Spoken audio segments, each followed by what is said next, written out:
अस्सलाम वालेकुम नाज़रीन कराम। ये जो शुगर स्कैंडल सामने आया है, इस शुगर स्कैंडल के बाद ज़ाहिर है जो इसके मुतासरीन हैं उनके बयानात का सिलसिला भी शुरू हुआ है, जिसमें सबसे दिलचस्प बयान जो है वो एक रूटीन का बयान है जो चौधरी मूनस रही साहब ने दिया है। आपका फरमाने आली है कि किसी मिल्क की इंतज़ामिया में शामिल नहीं, यानी वो कहते हैं कि मेरा तो कोई तल्लक ही नहीं इन शुगर मिलों से। मैं तो एक मतलब इंतहाई शरीफ और मुअज़्ज़ज़ शहरी हूँ और सियासतदान हूँ, ख़ानदानी सियासतदान हूँ और शराफत की सियासत हम लोग करते हैं, तो आपने मुझे क्यों इसमें शामिल यानी कर दिया है तो वैसे ज़्यादती। अच्छा, इसके बाद तरीन साहब का बयान है, कहते हैं जी मेरा तो खाता हमेशा साफ और शफाफ रहा है, मैंने तो आज तक कभी जाने को जारी रजिस्टर ही नहीं बनाया, तो मैं टैक्स पेयर हूँ और उस मुल्क में पहले वो कहा करते थे मैं सबसे ज़्यादा टैक्स देता हूँ, पता नहीं इस मरतबा उन्होंने क्यों नहीं कहा, तो वो मैं टैक्स भी देता हूँ, तो ये वो है, तो ये तो ज़्यादती आप कर रहे हैं, ये मुझे बरी कर दिया उन्होंने इसमें से, केस में से, यानी मेरा कोई लेना देना नहीं। जो गवर्नमेंट ने जो को बातें की हैं ना कि जी इतना बड़ा गफला और ये सारा ये बकवास है सारी, मैं तो बड़ा ही नेक और दीनदार शरीफ आदमी हूँ, मैंने कभी कोई हेरा फेरी नहीं की इसमें। इसके बाद मियाँ नवाज शरीफ साहब का बयान आया है, मियाँ शहबाज शरीफ का बयान आया है, सैयदना शाहिद खान अब्बासी साहब जो इल्ला माशाअल्लाह इसमें तो शुगर बिज़नेस में तो नहीं है, एयरलाइन बिज़नेस के बहुत बड़े वो भी गॉड फादर हैं और पाकिस्तान के साबिक़ वज़ीर आज़म भी हैं, तो उनका बयान ही आया कि जो सियासी स्कोरिंग के लिए जो जी इमरान खान ये कर रहा है तो वो कर रहा है, वो कर, इनकी अपने लोग इन्वॉल्व हैं तो उनको पकड़ें और ये करें। यानी मामूल के मुताबिक इस स्कैंडल पे सियासत शुरू हो गई है, इल्ज़ाम तलाशियाँ हो गई हैं, जो ज़ालिम है वो मज़लूम बनेंगे। अब के बरस दस्तूर सितम में क्या क्या बाप ईजाद हुए, जो ज़ालिम थे मज़लूम बने, जो सैद थे वो सयाद हुए। सुभान अल्लाह, ये जनाब सूरत हाल है। अब हुकूमत ने तो कमीशन बना के तो इतना ज़ोर लगा के ये रिपोर्ट दे दी, और जिनके मुतल्लिक़ दिया उनमें आधे कह रहे हैं जी हमारा तल्लक नहीं जनाब, हम तो शुगर का बिजनेस ही नहीं करते। जैसे कि मियाँ शहबाज शरीफ साहब ने अदालत में नैब की कोर्ट में होने वाले सवालात के तमाम जवाबात में ये कहा कि जी आप ये मामला है जो बेगम साहबा से पूछें, अगर ये बात है तो मेरे साहबजादों से पूछें, अगर ये बात है तो फलां साहब से पूछें, अगर ये बात है तो फलां साहब से पूछें, मुझे ना पूछें। तो वही पॉलिसी अब इन्होंने ये अपनाई है कि जनाब वाला हमारा तो तल्लक के नहीं भाई, हम तो बड़े मस्कीन गरीब आदमी, हम तो अल्लाह अल्लाह करते हैं सारा दिन या सियासत में लोगों की खिदमत करते हैं, हमने हमारा कोई तल्लक नहीं। वो ठीक है होगी कोई शुगर मिल मेरे नाम से, लेकिन उसके इंतज़ामिया में मेरा नाम ही नहीं। खाता यानी इन्होंने बराबर रखा होता है। 2 नंबर ये सबसे पहली बात ये होती है कि अपना सबूत तो ही ना छोड़ते। कितने कितने बड़े केस हुए जनरल शरीफ के दौर में, डॉक्टर आसम वाला, ये इधर बाद में इधर हमारे इधर पंजाब में मियाँ शहबाज शरीफ के हवाले से अब्दुल वाहिद साहब वाला केस है, बाकी केस हैं दूसरे, जितने लोग पकड़े गए हैं, चीख अखबारों की चीखती चिल्लाती सुर्खियाँ, उनके बड़े बड़े स्कैंडल और जनाब फाइलों के नंबर और ये और वो बेनकाब कर रही हैं, कोर्ट में जाते हैं तो कोई साबित नहीं होता। वो कहते हैं जी ऐसे बेवकूफ़ आदमी है जनाब, इन्होंने गलत पढ़ लिया होगा। बल्कि ज़रदारी साहब ने तो उसका टंटा ही साफ कर दिया था। उनका तो तरीके वारदात सीधा था, बाद में फिर शरीफ बरादरान ने भी ये तरीके वारदात अपना लिया, और वो ये था नाज़रीन के फैलने गायब कर दो, आग लगवा दो, बिल्डिंगों को आग लगवा दो, जल गया, रिकॉर्ड जल गया, रिकॉर्ड जल गया, रिकॉर्ड जल गया, रिकॉर्ड ही नहीं होगा।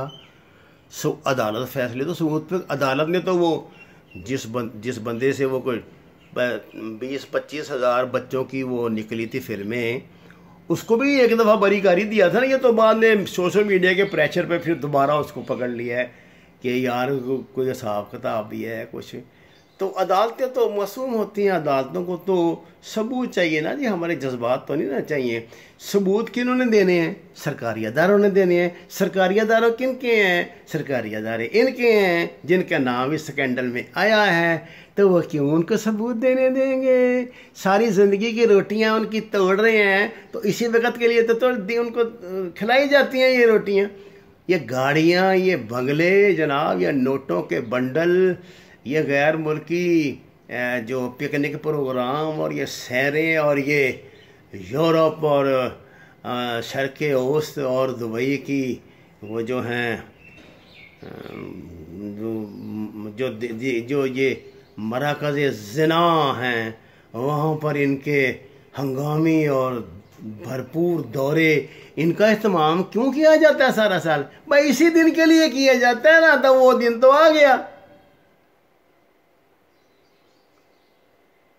जनाब इमरान खान साहब, और अगर आप वाकई सीरियस हैं और हैं, हमारा दिल गवाही देता आप हैं, तो आपसे हाथ बांध कर इल्तिजा है, खुदा के लिए शुगर मिलों को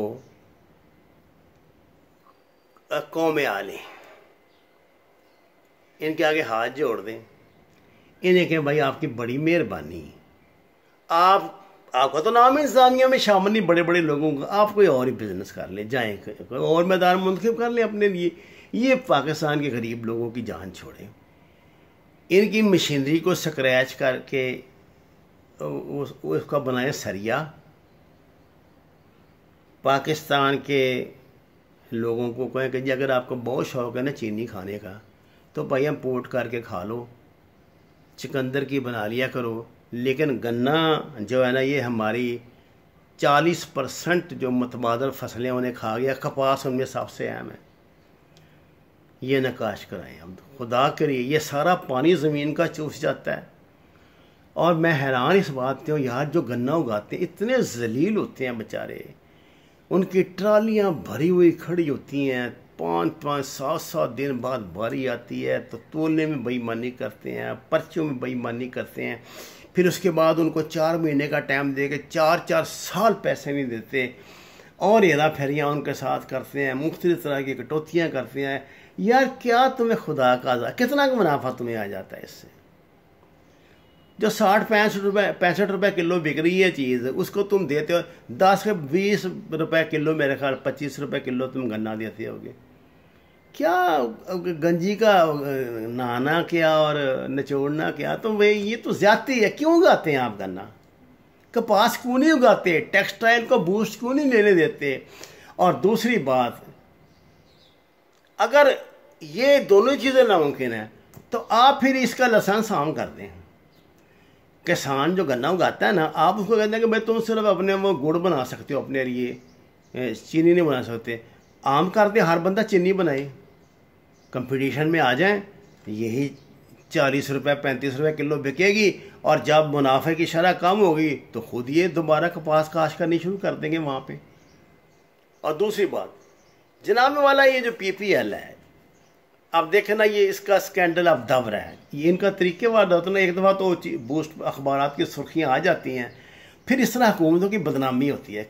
मतलब चीज़ को अंजाम तक पहुँचाए ना सर। एक तो केस ऐसा करें, PPL को कहें कि जी जितने आपने गफले किए हैं ना, ठीक है, हम आपको कुछ नहीं कहते, वो गफले उसका रिटर्न बैक करो, आवाम को हमें सस्ती बिजली दो, हम बिलिंग कम करें, और जो पैसे खाए हुए हैं वो उधार हो गए आपकी तरफ, हम वो काटते रहेंगे, आवाम को रिलीफ देते रहेंगे। पैसे तो आवाम के हैं ना, किसी के बाप के तो है नहीं।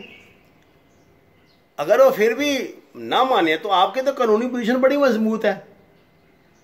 अब वो बैन अवी अदालतों में तो जाएंगे नहीं, वो तो चोर हैं, हुकूमत के कब्जे में लें,